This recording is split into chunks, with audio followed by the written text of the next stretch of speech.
வக்ஃப் திருத்த சட்டத்துக்கு குடியரசுத் தலைவர் திரௌபதி முர்மு ஒப்புதல் அளித்ததை அடுத்து புதிய சட்டம் அமலுக்கு வந்துள்ளது.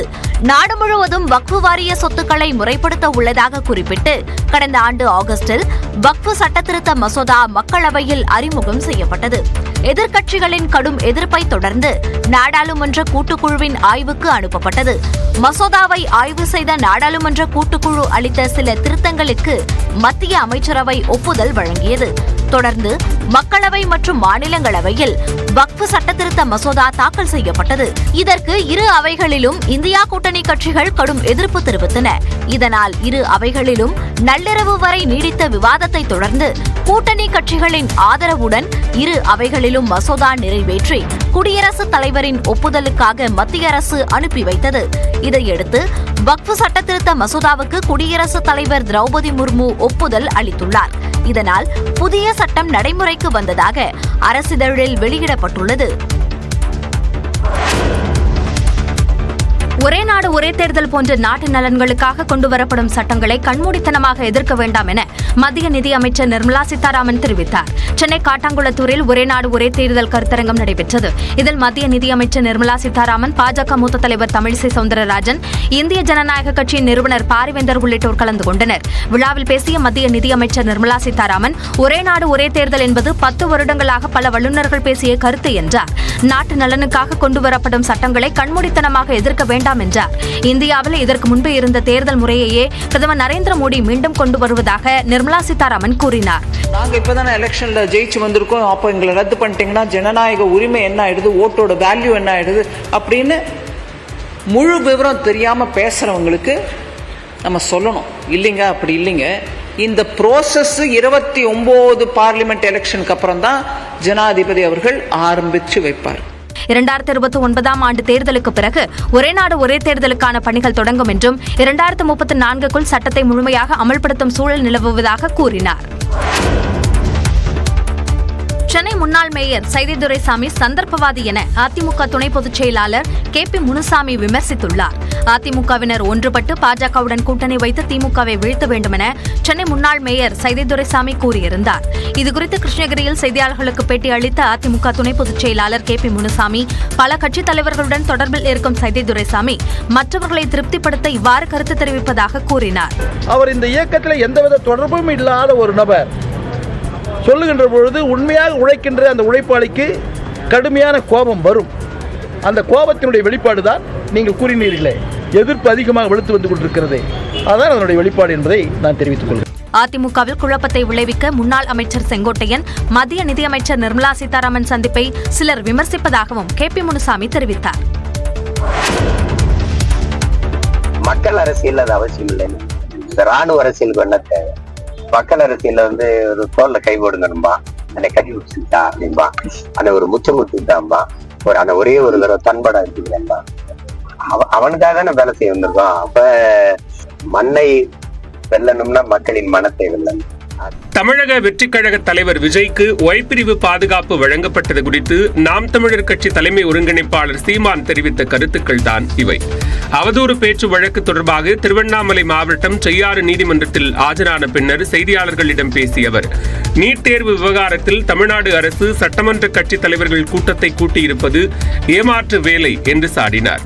நாங்க போராடுறோம், நீட்டை ரத்து பண்ணிடுவோம், எல்லா வாக்குறுதியை கொடுத்துட்டு திருப்பி நீட் தேர்வை ரத்து பண்ண முடியாதுன்னு சொன்னது இவங்க தான். உறுதியா தெரியும் இது அவங்க ரத்து செய்ய மாட்டாங்க, அதுக்கு வேற மாற்று வழிதான் யோசிக்கணும். மத்திய பாஜக அரசு இஸ்லாமியர்கள் நலனுக்கு எதிராக வக்ஃப் வாரிய சட்டத்தை கொண்டு வந்திருப்பதாகவும் சீமான் விமர்சித்தார். சென்னை மாவட்ட உணவு பாதுகாப்புத்துறை அதிகாரி சதீஷ்குமார் பணியிட மாற்றம் செய்யப்பட்டுள்ளார். தமிழ்நாட்டில் கோடை காலம் தொடங்கியதை அடுத்து தர்பூசணி விற்பனை படு ஜோராக நடைபெற்று வருகிறது. இந்த நிலையில் அண்மையில் சென்னையில் உணவு பாதுகாப்புத்துறை அதிகாரிகள் அதிரடி சோதனையில் ஈடுபட்டனர். அப்போது சில கடைகளில் ரசாயனம் கலக்கப்பட்ட தர்பூசணி பழங்களை அதிகாரிகள் அகற்றினர். தர்பூசணி பழங்களில் ஊசி மூலம் செயற்கை நிறம் சேர்க்கப்படுவதாக தகவல் பரவியது. இதனால் அச்சமடைந்த மக்கள் தர்பூசணி பழம் வாங்கவே தயங்கினர். வழங்கினர். இந்த நிலையில் சென்னை மாவட்ட உணவு பாதுகாப்புத்துறை அதிகாரி சதீஷ்குமார் பணியிட மாற்றம் செய்யப்பட்டுள்ளார். அவர் தமிழ்நாடு மருந்து நிர்வாகத்துறைக்கு மாற்றப்பட்டுள்ளார். அவருக்கு பதிலாக திருவள்ளூர் மாவட்ட உணவு பாதுகாப்புத்துறை அதிகாரி போஸ் கூடுதலாக சென்னை மாவட்ட பொறுப்புகளை கவனிப்பார் என்றும் மருத்துவத்துறை தெரிவித்துள்ளது. கடந்த ஆண்டு தமிழ்நாட்டில் ஏற்பட்ட புயல் வெள்ள பாதிப்புகளுக்கு மத்திய அரசு கூடுதலாக 522 கோடியே 34 லட்சம் ரூபாய் நிதி ஒதுக்கியுள்ளது. டெல்லியில் மத்திய உள்துறை அமைச்சர் அமித்ஷா தலைமையில் நடைபெற்ற உயர்மட்ட ஆலோசனைக் கூட்டத்தில் பீகார், இமாச்சல பிரதேசம், தமிழ்நாடு மற்றும் புதுச்சேரிக்கு பேரிடர் நிவாரண நிதியாக 1280 கோடியே 35 லட்சம் ரூபாய் ஒதுக்குவதற்கு ஒப்புதல் வழங்கப்பட்டது. இதில் தமிழ்நாட்டில் கடந்த ஆண்டு ஏற்பட்ட புயல் மற்றும் வெள்ள பாதிப்புகளுக்கு கூடுதலாக 522 கோடியே 34 லட்சம் ரூபாய் மத்திய அரசு ஒதுக்கியுள்ளது. இதேபோன்று புதுச்சேரியில் கடந்த ஆண்டு ஏற்பட்ட வெள்ள பாதிப்புகளுக்கு 33 கோடியே 6 லட்சம் ரூபாய் ஒதுக்கி மத்திய அரசு உத்தரவிட்டுள்ளது. பீகாருக்கு 588 கோடியே 73 லட்சம் ரூபாயும், இமாச்சல பிரதேசத்திற்கு 136 கோடியே 22 லட்சம் ரூபாயும் மத்திய அரசு ஒதுக்கியுள்ளது.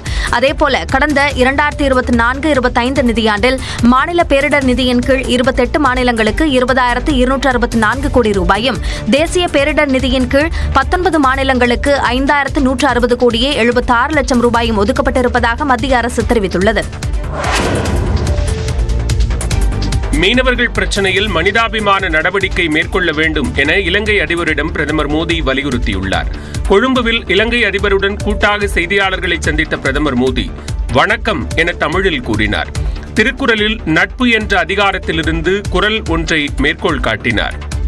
शेयर करिए याबुल नटपेड़ आदुपुल வெணக்கரிய யாபுல் காப்பு. தொடர்ந்து பேசிய அவர் இலங்கையில் தமிழர்களுக்கு 10,000 வீடுகள் கட்டிக் கொடுக்கப்படும் என்றார்.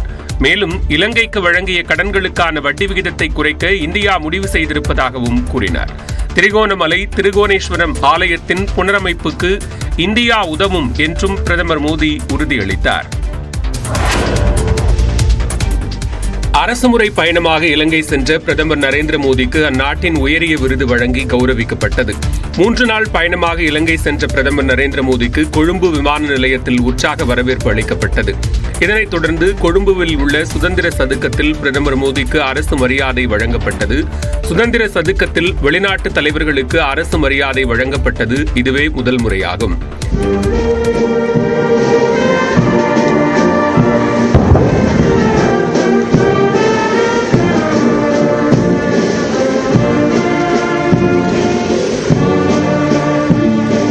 இதனையடுத்து இலங்கை அதிபர் அனுரகுமார திசநாயக்காவை சந்தித்து பிரதமர் மோடி உயர்மட்ட ஆலோசனை நடத்தினார். அப்போது பாதுகாப்பு, சுகாதாரம், மருத்துவத் துறைகளில் இரு நாடுகளுக்கும் இடையே புரிந்துணர்வு ஒப்பந்தம் கையெழுத்தானது. இதனைத் தொடர்ந்து இந்தியா, ஐக்கிய அரபு அமீரகம் மற்றும் இலங்கை இடையே முத்தரப்பு புரிந்துணர்வு ஒப்பந்தமும் கையெழுத்தானது.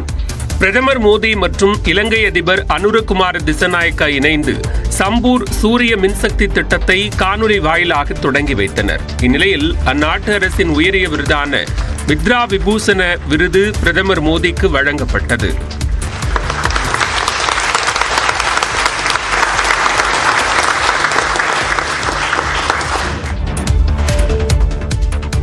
நகர் காவல் நிலையத்தில் விசாரணை கைதி மரணமடைந்த வழக்கில் டிஎஸ்பி, உதவி ஆய்வாளர் உட்பட 9 பேருக்கு ஆயுள் தண்டனை விதித்து தூத்துக்குடி நீதிமன்றம் பரபரப்பு தீர்ப்பளித்துள்ளது.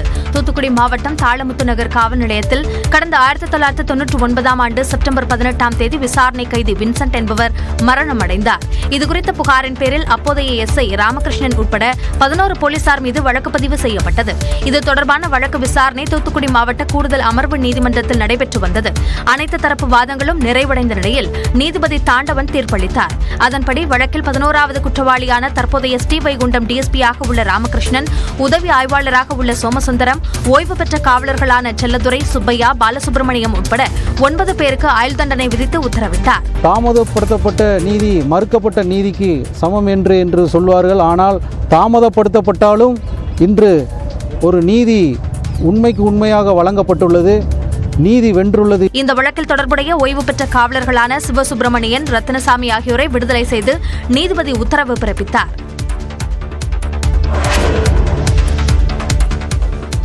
பொள்ளாச்சி பாலியல் வழக்கில் கைது செய்யப்பட்ட 9 பேரும் கோவை மகளிர் நீதிமன்றத்தில் ஆஜர்படுத்தப்பட்ட நிலையில் வழக்கு விசாரணை வரும் 9ஆம் தேதிக்கு ஒத்திவைக்கப்பட்டது. கோவை மாவட்டம் பொள்ளாச்சியில் 2019ஆம் ஆண்டு கல்லூரி மாணவிகள் பெண்களை பாலியல் வன்கொடுமை செய்து வீடியோ எடுத்து மிரட்டிய சம்பவம் பெரும் அதிர்வலைகளை ஏற்படுத்தியது. இந்த வழக்கில் திருநாவுக்கரசு, சபரிராஜன், வசந்தகுமார் உட்பட 9 பேர் கைது செய்யப்பட்டனர். இது தொடர்பான வழக்கை கோவை மகளிர் நீதிமன்றம் விசாரித்து வருகிறது. இந்த வழக்கில் சிபிஐ விசாரித்து குற்றப்பத்திரிகை தாக்கல் செய்தது. அரசு தரப்பு சாட்சியங்களிடம் விசாரணை முடிவடைந்த நிலையில் இந்த வழக்கு மீண்டும் விசாரணைக்கு வந்தது. குற்றம் சாட்டப்பட்ட திருநாவுக்கரசு, சபரிராஜன் உட்பட 9 பேரும் சேலம் மத்திய சிறையிலிருந்து பலத்த பாதுகாப்புடன் அழைத்து வரப்பட்டு நீதிமன்றத்தில் ஆஜர்படுத்தப்பட்டனர்.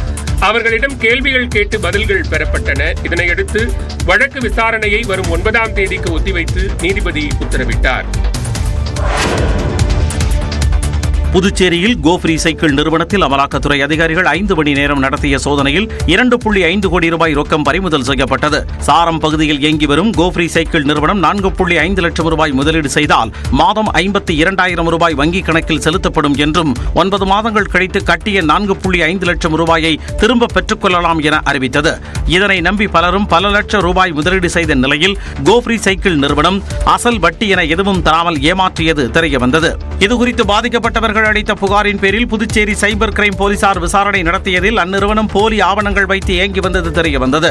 இந்நிலையில் புகாருக்கு உள்ளான சைக்கிள் நிறுவனத்தில் அமலாக்கத்துறை அதிகாரிகள் சோதனை நடத்தியதில் கணக்கில் வராத 2.5 கோடி ரூபாய் பணம் பறிமுதல் செய்யப்பட்டது. மேலும் 20க்கும் மேற்பட்ட வங்கி கணக்குகளில் இருந்த 30 கோடி ரூபாயை முடக்கியிருப்பதாக அமலாக்கத்துறை அதிகாரிகள் தெரிவித்தனர்.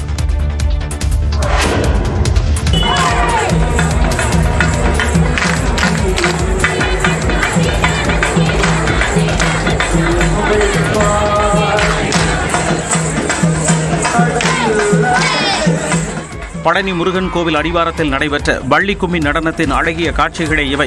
பழனி முருகன் கோவிலில் பங்குனி உத்திர திருவிழா கொடியேற்றத்துடன் கோலாகலமாக தொடங்கியது. இதையொட்டி நாள்தோறும் கலை நிகழ்ச்சிகள் நடத்தப்படும் நிலையில் கோவையைச் சேர்ந்த குழுவினர் முருகனின் பெருமைகளை பாடி வள்ளி கும்மி மற்றும் ஒயிலாட்டம் ஆடினர்.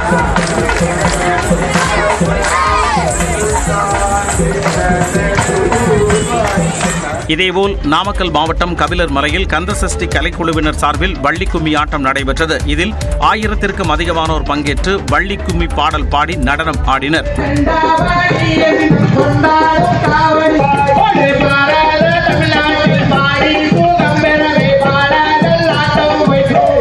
முன்னதாக கபிலர் மலை முருகன் கோவில் அடிவாரத்தில் இருந்து பெண்கள் முளைப்பாரி எடுத்து ஊர்வலமாக சென்றனர்.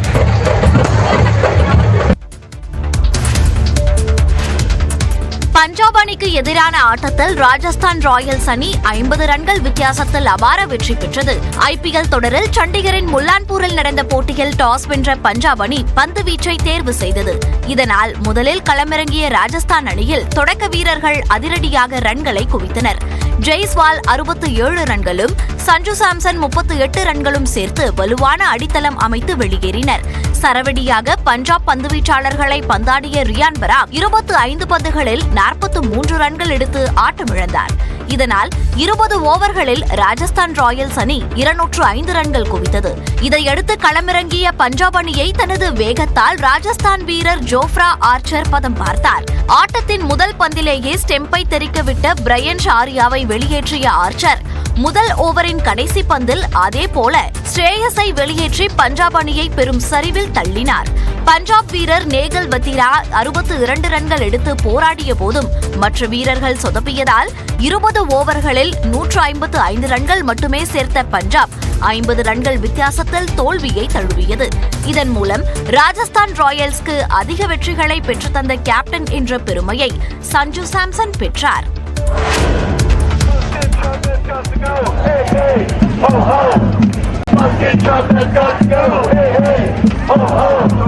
அமெரிக்காவில் ஆட்குறைப்பு நடவடிக்கைகளை கண்டித்து பாஸ்டனில் நடைபெற்ற பிரம்மாண்ட ஆர்ப்பாட்ட காட்சிதான் இது.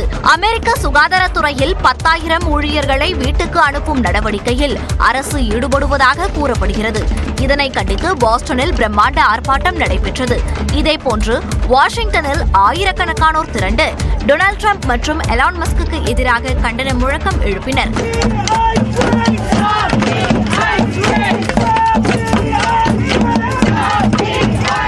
வடக்கு வடக்கு கரோலினா உள்ளிட்ட நாட்டின் பெரும்பாலான பகுதிகளிலும் அரசுக்கு எதிராக ஆர்ப்பாட்டம் நடைபெற்ற நிலையில் அதிபர் டிரம்ப் எப்போதும் சமூக பாதுகாப்புக்காக குரல் கொடுப்பார் என வெள்ளை மாளிகை தெரிவித்துள்ளது.